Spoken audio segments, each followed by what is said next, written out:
Welcome back. You're still watching the Daily Debate, and I'm honored to be having with me in the studio for tonight Ambassador Khaled, Shamaa, the Egyptian former ambassador to Austria and the former permanent representative to the International Atomic Energy Agency and the United Nations. Thank you very much once again for being with us tonight on the Daily Debate. And before the break, we were speaking about the role of Egypt in terms of mediating to be concluding the war between the United States and Iran. How would you assess the efforts of President Abdel Fattah al-Sisi and Foreign Minister Dr. Badr Abdulati in this field? I think in a great deal results speak for themselves. In terms of mediation, there was another conflict just a few months before this one, the current one, the conflict in Gaza. Yes. And I believe we have all seen the tremendous efforts that have been put in place by Egypt that led eventually to the cessation of hostilities, the ceasefire, as well as the humanitarian aid that was delivered during and after the ceasefire to the population in Gaza. When it comes to the current crisis in the Gulf, the support provided by Egypt is multifaceted. But let me stick more specifically to the one you referred to, which is the mediation efforts that were undertaken by Egypt, by the President and by the Foreign Minister, as well as other officials within the state. That has been from day one the main reason behind that is the realization of the severity of such a conflict in the Gulf.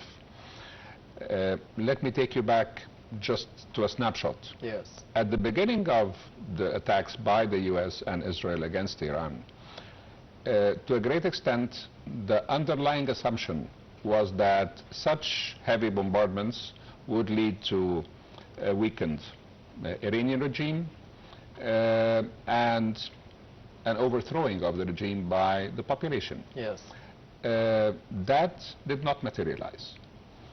What we have seen afterwards was a reciprocity of attacks, but these were not only directed towards targets in Israel or American military facilities in the Gulf, yes, but that also touched upon critical infrastructure in the Gulf region, as well as what you might label collateral damage, whether by mistake or not, on civilian targets. That transferred that debacle from being an attack on Iran into a regional conflict in what concerns the region. But it's a regional conflict that had a global impact economically, through the closing of the Strait of Hormuz, the attacking critical infrastructure for oil and gas that has diminished the capacity and supply of oil and gas to Asia and Europe and elsewhere, and that has really impacted tremendously not only the security situation in the region, but the global economy.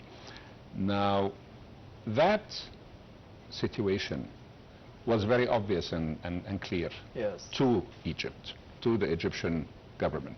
And that was why, from day one, the tenacity of Egypt in trying to reach a compromise, in reaching out to all parties, in essence trying to mediate. And I believe that that has led to a good degree of achievements in terms of bringing the two sides closer to a possible agreement, as we were saying before the report. Yes. In a few hours, in a few days, to be seen. There is also lots of internal politics at play in such a negotiation. But nevertheless, the mediators, among them, of course, Egypt, Pakistan, recently Qatar, and before that Oman, let's not forget also the important Omani role. All of this has been done in synchronization to really reach a solid situation that would bring security to the people of the region. Now, is this the end of the story? hardly to say that. And the reason I'm saying this is that while diplomacy has been very active and our mediation role has been very active, but there are certain incidences during this conflict that is worthwhile noting. Yes. First, that while there were counterattacks by the Iranians against targets in the neighboring Gulf countries, there was lots of restraint by the Gulf countries. So they were not drawn into the conflict. Only in one instance that was attributed to Saudi Arabia, and it was more of a message than the intention of conflicting or inflicting harm. Yes. And that led, through diplomatic efforts also, to a mutual understanding of restraint. The other is that the fact that you have several layers of U.S. security and military installations and facilities and communication centers in the Gulf region, that did not provide security to the countries of the Gulf against such attacks by Iran using drones or missiles or what have you. But as a matter of fact, the fact of the existence of these facilities was used by the Iranians as a pretext for such attacks, that some of them led to civilian casualties or civilian destruction. Yes. The third is that some of these unwarranted attacks on civilian infrastructure in some of the Gulf countries, more specifically in Kuwait and in Saudi Arabia, were not attributed to the Iranians. The Iranians said we did not do them.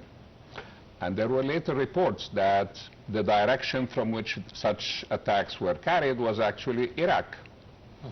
And the Iraqis said, we know nothing about that. And there were afterward reports that there were a couple of Israeli military bases, clandestine, in Iraq. Yes. Point is, there has been a lot of unknowns within this conflict, yet there was lots of restraint. But the bottom line, I believe, was that there was a realization that there is an additional layer of security that is needed for the region. Why am I saying this? You have two developments that I think best describe this. The first one was what was published by the Financial Times a couple of weeks ago regarding a Saudi initiative to establish a security pact, including the Arab countries and Iran, basically a non-aggression pact. And it was framed along the model of the Helsinki Accords, the 1970s Helsinki Accords, that led eventually to the establishment of the Organization for Security and Cooperation in Europe, an organization that I've worked with extensively when I was in Vienna. And basically, the whole idea behind it is to maintain a minimum level of engagement and non-aggression and discover possible cooperation areas between countries that do not necessarily share all objectives. Yes. Although it's never been a new idea, it has been discussed, it has been, tabled before, but never by a state. To the best of my recollection, this is the first time that a state of the region and a state as powerful as Saudi Arabia, the biggest country in the Gulf region, puts forward such an idea. Now, the second development is that there have been some reports recently, 2 days ago or so, that there were Iranian Emirati contacts. There was a visit by some Iranian officials, by Emirati officials to Tehran, and a reciprocal visit by Iranian officials to the Emirates. And the discussion was on the unfreezing of Iranian assets. About $24 billion. Correct. Yes.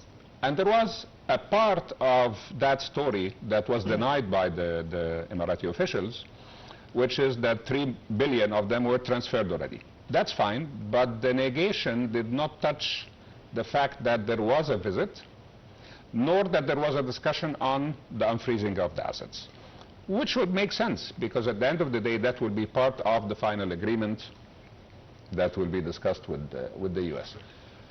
But what's interesting in this development is that it gives you an indication that there is a realization that nobody's going anywhere around the Gulf. We are staying there, all of us. So there has to be a formula of coexistence. And that is precisely the point of that security structure or security pact. And let's not reach wrong conclusions. That is not a replacement of the current security structure. Can this give us a new shape for the Middle East after the conclusion of the war? Definitely. That is the main result of the war, in my view. Of course, look, let's not belittle the human casualties. Of course, there has been tremendous human casualties in the region. And tremendous economic losses. But there is the sense of an emergence of a new architecture, a new structure. That's why something like the Saudi initiative is very interesting, and as well as this, if you can call it rapprochement, but let's stop at saying the contacts between the Emiratis and the Iranians are also an important development in this respect. Yes. But you'll need to have all the countries in the region on board, and it has to be built on a solid foundation. Now, the other element is the following. We are talking about an upcoming deal or agreement of two parts. First, opening of the waterway, the Strait of Hormuz.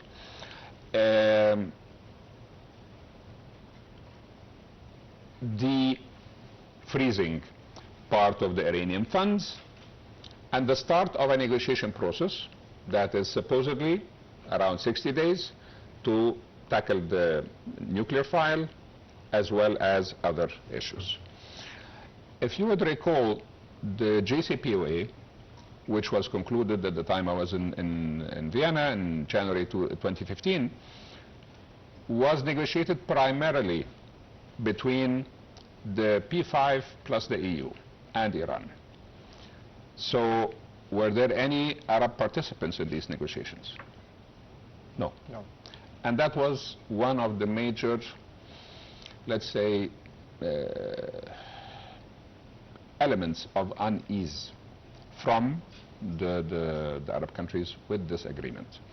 Of course, the Israelis as well were uneasy totally with that agreement, as much as they are uneasy with the upcoming agreement as well, and that's one of the reasons why we had the bombardment of southern Beirut. But from the Arab perspective, it's not about wanting to sabotage. On the contrary, we want to help build whatever amicable and cooperative framework. But an important thing is we are in the region and we should be part of any such debate and discussion. Yes. And I believe this is one of the most important elements that is being put forward by Egypt all the time in discussions at the presidential level, at the foreign minister level, that we are part and parcel of arrangements for the region. Not only for the end of hostilities, but for whatever arrangements that relate to this nascent or new security structure or architecture. So that is what we are. This is the juncture at which we are right now. And the thing is, this relates only to the Arab countries and Iran. Yes. But we need also to look beyond that. Eventually, down the line, we have to consider a region-wide security architecture with everybody who lives in the region. all the Arab states and the non-Arab states that are in the region. That is also something that needs to be put on the table. And that relates to a long-standing Egyptian initiative, which is the establishment of a nuclear weapon-free zone. And don't forget that nuclear is a main component of that upcoming, hopefully, agreement or framework agreement that should lead to negotiations on the nuclear file, the Iranian nuclear file. So all of that is related, and this, I believe, is the main task for the aftermath of the war and the beginning of a really intense period of negotiations and doubling of mediation efforts even.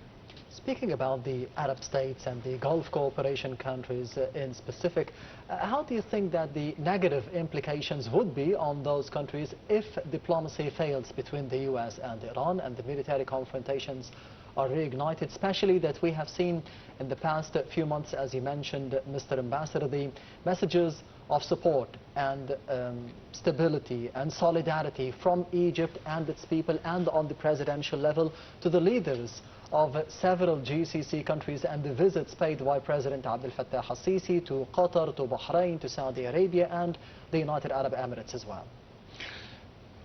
It shows one simple fact, and it is a fact. It's not a point of view or an opinion. The fact is, Egypt is the center of stability in this region.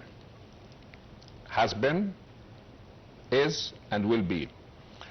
And for us in Egypt, the stability and security in the Gulf is of paramount importance. And it's a main component of our national security strategy. And that's why that if scenario that you're putting, if diplomacy does not work, if everything falls down, we would not wish to see this scenario, because that would be a scenario affecting, of course, the Gulf region, affecting Egypt, but not only that. We have seen with the mutual bombardments that took place, the closure of the waterway, the Straits of Hormuz, how that impacted global markets, how that impacted energy. Mind you, the talk now is about two main elements: the dwindling reserves of oil and gas in many countries across the globe, and that is raising lots of alarms. That relates to your previous question on the G7 as well. Yes. But what's more concerning even is the prediction that due to the fertilizer shortage, also in relation to closing the Strait of Hormuz, you are going to have a very difficult harvest season come September. That means you'll have either shortages in produce, or you'll have skyrocketing prices of basic food supplies. And that would also lead to a major global economic crisis. These are the predictions of what has happened already. Yes. Now, the scenario of what if, I don't think anybody would like to venture into this part. And I believe that there is a strong American realization that we need an agreement. There is also, I believe, a strong Iranian realization that we need an agreement, and full backing by Egypt and the Arab countries supporting the conclusion of an agreement to open the straits, yes, to resume exports of energy. But as I said, when it comes to issues that affect the regional structure, as well regional security, we should be at the table. Yes, Ambassador Khaled Shamaa, the Egyptian former ambassador to Austria and the former permanent representative to the International Atomic Energy Agency and the United Nations. Thank you very much for being with us tonight on the Daily Debate. Thank you. It was a pleasure. The pleasure is all mine. And this brings us to the end of the daily debate for tonight. However, I will be leaving you with the latest presidential activities of His Excellency President Abdel Fattah al-Sisi, all wrapped up in the upcoming report. Thank you for watching and goodbye.